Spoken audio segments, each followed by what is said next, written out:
तुम्हें क्या एतराज है इफ़रा? मुझे उन दोनों की शादी से नहीं, इस घर में रहने से एतराज है। क्यों भाई, क्या एतराज है तुम्हें? हाँ, ये मेरा घर है, तुम्हारा घर नहीं है। सब कुछ तो छीन लिया, अब क्या ये घर भी छीनना चाहती हो तुम? ठीक है, आप रहें यहाँ अपने बेटे और बहू के साथ, मैं सना को लेकर यहाँ से चली जाऊंगी। इफ़रा तुम क्यों करोगी ऐसा? क्या प्रॉब्लम है जवाद और उरूज के साथ? ताबू ये तो आप ताई अम्मी से पूछें। अरे भाई, अब क्या कर दिया, क्या कर दिया मैंने? राशिद को मेरे खिलाफ भड़काती हैं, मुझ पे शक करती हैं, जवाद के साथ बिला वजह पता नहीं समझती हैं कि मैं अब भी। नरगिस, ये क्या सुन रहा हूँ मैं? बच्ची को परेशान कर रही हो, घर का माहौल खराब कर रही हो तुम। नहीं, आप प्लीज आप गुस्सा ना करें। मुझे पता है ना, आपके जाने के बाद इनकी नफरत का निशाना मैं बनूंगी। इस मसले का बस एक ही हल है, या तो जवाद इस घर में रहता है अबू, या फिर मैं। हम दोनों एक साथ नहीं रह सकते। कोई कहीं नहीं जा रहा और तुम होश के नाखून लो। ये शक करके बच्चों की जिंदगी बर्बाद क्यों कर रही हो तुम? तौबा है मुख्तार साहब, आप भी सारे इल्जाम मुझ पर लगा दें, वो भी बगैर किसी सबूत के। आपको पता भी है कि इसने किया क्या है? मुझे कुछ जानने की जरूरत नहीं है। मैंने जो कहना था कह दिया, बस।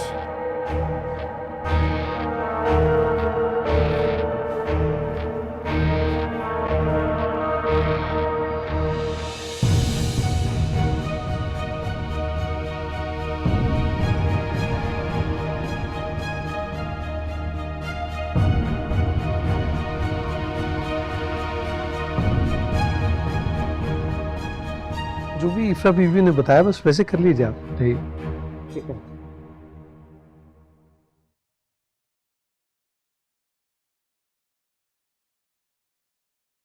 साहब जी आपसे मिलने आई हैं। अस्सलाम वालेकुम। जी वालेकुम सलाम। आप कैसे हो तुम फयाज? जी मैं ठीक हूँ। आप खैरियत से? फयाज, हम एक दूसरे को कितने सालों से जानते हैं, तो ये तकल्लुफ कहाँ का? जब मैं तुमको तुम कह सकती हो तो तुम मुझे तुम क्यों नहीं कह सकते? जी वो आदत नहीं है ना। आप अकेली आई? इफ्रा नहीं आई आपके साथ?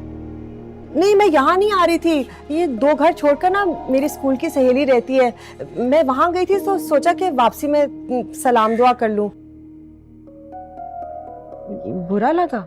नहीं, मुझे क्यों लगेगा बुरा। आप चाय लेंगी या ठंडा? कॉफी है? हाँ। आप खानसामा साहब, आप जी साहब जी। कॉफी बना लेंगे? जी बहन, दूध और चीनी के बगैर। ठीक है ठीक है। वैसे इफ्रा ना बड़ी फिक्रमंद है तुम्हारे बारे में, कहती है कि तुम्हारी तबीयत ठीक नहीं रहती। नहीं जी, मैं ठीक हूँ। इफ्रा बिला वजह फिक्रमंद होती रहती है। नहीं, बिल्कुल ठीक है, बिला वजह तो नहीं। अब देखो ना, तुम यहाँ बिल्कुल अकेले हो, कोई तुम्हारा ख्याल रखने वाला नहीं है। अब वो बेचारी तो हर वक्त मैके से नहीं आ सकती ना, किसी को यहाँ होना चाहिए तुम्हारी देखभाल के लिए, बातचीत करने के लिए। आदत हो गई है अकेले रहने की। आप इफ्रा को समझाएं कि मेरे लिए फिक्रमंद ना हुआ करे। आप कहें उससे। वो तो ये चाहती है कि मैं। क्या चाहती हो? वो मुझसे कह रही थी कि वो चाहती कि मैं तुम्हारे लिए रिश्ता ढूंढूं। तो तुम मुझे बता दो, वो कह रही थी कोई समझदार, बड़ी उम्र की, चाहे तलाक याफ्ता हो चाहे बेवा हो। इतनी बड़ी जिम्मेदारी इफ्रा ने मेरे कंधे पे डाली है, और वो अगर ये चाहती है तो तुम उसको खुश नहीं करना चाहते? देखिए प्लीज, मुझे अब शादी नहीं करनी। आप जहमत ना करें प्लीज। शादी तो तुम्हें अब करनी पड़ेगी। जी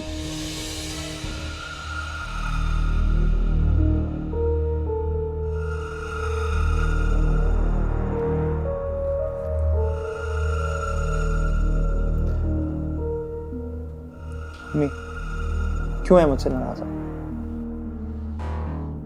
तुम्हारे बाप को हमेशा मैं ही गलत लगती हूँ। अपनी भतीजी की चालाकियां तो उन्हें नजर ही नहीं आती।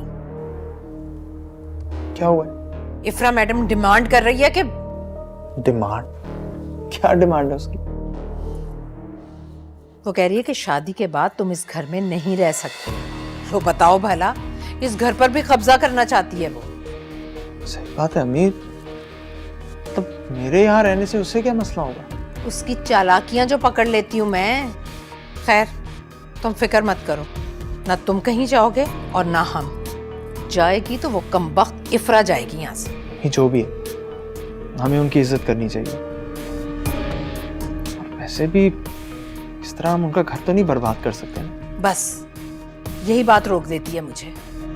मैं तो उस दिन को कोस रही हूँ जब मैंने राशिद की शादी इस इफ्रा से कर दी थी। तुम्हें बचाते बचाते मेरा मासूम बच्चा उसके चुंगल में फंस गया। सब कुछ उसने अपने कब्जे में कर लिया। मैं देखिए, आप परेशान मत हो, और अगर आप कहती हैं तो मैं इफ्रा से बात करके देखता हूँ। नहीं नहीं, तुम्हें उस लड़की के मुंह लगने की जरूरत नहीं है। मैं देख लूंगी सब खुद। और तुम ना अपनी शादी की फिक्र करो। बल्कि मैं तो कहती हूँ उरूज के घर जाओ, उसे पिक करो और खाने पर ले जाओ उसे। अम्मी आज तो खैर नहीं हो सकता, आज मुझे आज़र की तरफ जाना है।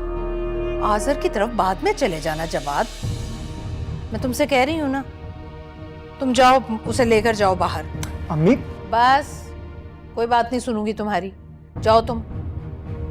बल्कि मैं उसे फोन करती हूँ रूज को कि तुम उसे लेने के लिए आ रहे हो, तैयार रहे। और तुम भी जाओ, चेंज करो। हुलिया देखो क्या बना रखा है तुमने, जाओ।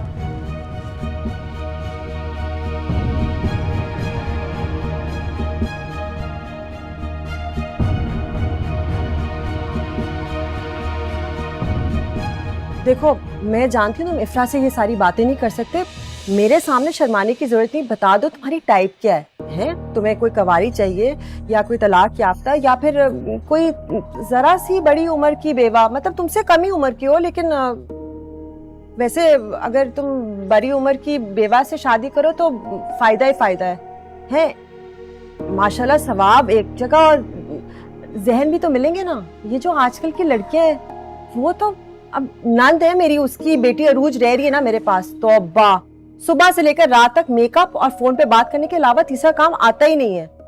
खैर मैं भी कुछ कहती नहीं हूँ क्योंकि ये सारी आजकल की लड़कियां ऐसी हैं, फुअड़ बिल्कुल। देखिए, आप क्यों खामखा मेरे लिए अपने आप को मुश्किल में डाल रही हूँ? नहीं नहीं नहीं फयाज, कोई मुश्किल नहीं है। मैं बिल्कुल फारिग हूँ और अरूज की इंशाल्लाह शादी हो जाएगी तो फिर बिल्कुल फुर्सत। वैसे अल्लाह बख्शे साबिर को भी बरसों हो गए अल्लाह को प्यारे हुए, तभी से अकेली रह रही हूँ मैं, बिल्कुल तन्हा। इसलिए मैं सोच सकती हूँ कि तुम किससे गुजर रहे हो। अकेला रहना आसान नहीं है। जब दिल और घर वीरान हो जाए ना तो दीवारें काटने को आती हैं। और वैसे भी देखो ना, तुम्हारे पास कौन है जिससे तुम अपने दिल की बात कर सकते हो। अब बार बार तुम इफ्रा के घर भी नहीं जा सकते, वो भी बुरा लगेगा।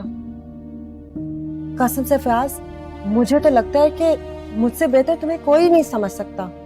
हम दोनों एक ही राह के राही हैं ना।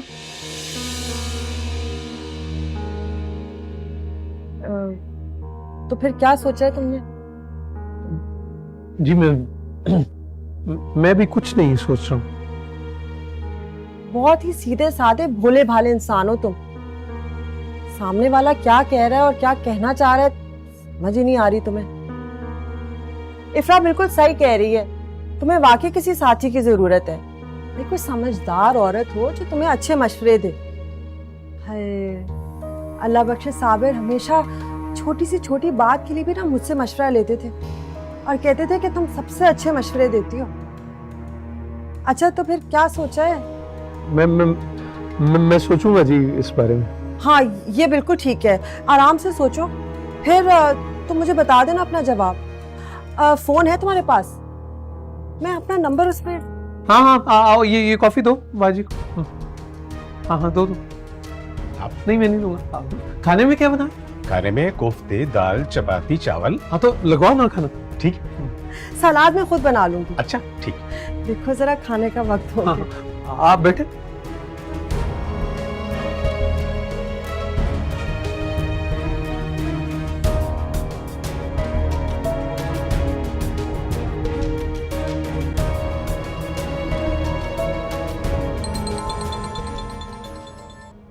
हेलो, अस्सलाम वालेकुम आंटी।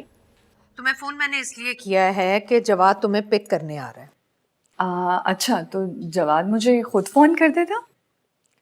मुझसे कहने लगा कि अम्मी आप फ़ोन कर दें। मैंने भी सोचा इसी बहाने तुम्हारी आवाज़ सुन लूँगी। जवाद को दरअसल तैयार होने की जल्दी थी। अच्छा सही है, ठीक है, मैं तैयार हो जाती हूँ आंटी। Thank you. अच्छा सुनो, नादरा से कहना कि वो मेरी तरफ चक्कर लगाए। मामी तो कहीं गई हैं किसी सहेली से मिलने। सहेली? कौन सी सहेली से मिलने? नाम तो नहीं बताया, कह रही थी कोई पुरानी सहेली है। ये कौन सी पुरानी सहेली नाजिल हो गई नादरा की? अच्छा खैर, तुम तैयार हो जाओ, जवाद तुम्हें लेने आ रहा है। जी ठीक है आंटी, खुदा हाफिज़।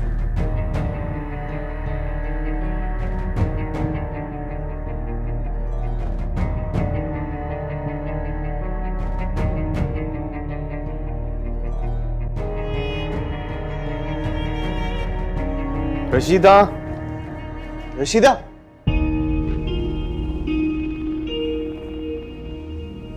रशीदा कहाँ है? रशीदा सना का काम कर रही है। कोई काम है तो मुझे बता दो। नहीं, ये इस्त्री करवानी थी, मैं खुद कर लूँगा। नहीं नहीं, मुझे दे दो, मैं कर देती नहीं हूँ। नहीं, it's all right. फ्रा, वो कुछ बात पूछनी थी। हाँ, तुम नहीं चाहती ना कि मैं यहाँ रहूँ?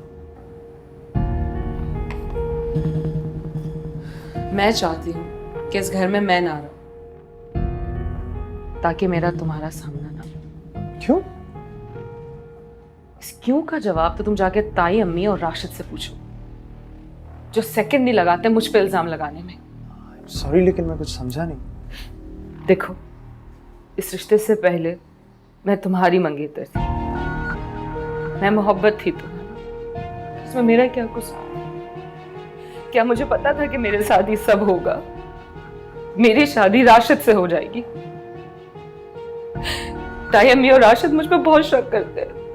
मैं आपसे किसी भी काम का कहती हूँ, आपसे बात करती हूँ तो उन्हें लगता है कि मैं आपको अपनी तरफ माइल कर रही हूँ। घटिया सोच। क्या आपको भी ऐसा लगता है कि मैं ऐसी हूँ? बिल्कुल भी नहीं ऐसा। और उन्हें भी बिल्कुल इस तरह नहीं सोचना चाहिए। मैं उनसे बात करूंगा। नहीं नहीं नहीं, खुदा का वास्ता उनसे तो बिल्कुल बात मत करना। पता है वो सारा गुस्सा मुझ पे आके निकालेंगे, मैं जानती हूँ ना। इसीलिए तो मैंने ताया अबू से कह दिया ना कि या तो जवाद को निकाल दे इस घर से या फिर मुझे। मैं जानती थी तुम तो बेटे हो, तुम्हें कौन निकालेगा इस घर से? यहाँ से जाऊंगी तो सिर्फ मैं। इफ्रा, कोई नहीं निकाल सकता तुम्हें इस घर से। और मैं अम्मी और राशिद भाई को समझाऊंगा। ये कोई तरीका नहीं है। मुझे तो अब समझ आती है कि शायद यही वजह है कि तुम उनसे नाराज हो। जवाद बीवी सब कुछ बर्दाश्त कर सकती, लेकिन अपने किरदार पे चोट नहीं। सही कह रही हो, करना भी नहीं चाहिए। लेकिन तुम फिक्र ना करो, आइंदा इस बात को लेकर तुम्हें कोई परेशानी नहीं होगी। अच्छा लाओ ये दो, मैं इस्त्री करवा दूंगी, रशीदा से कह दूंगी, दे दो भाई। Thank you.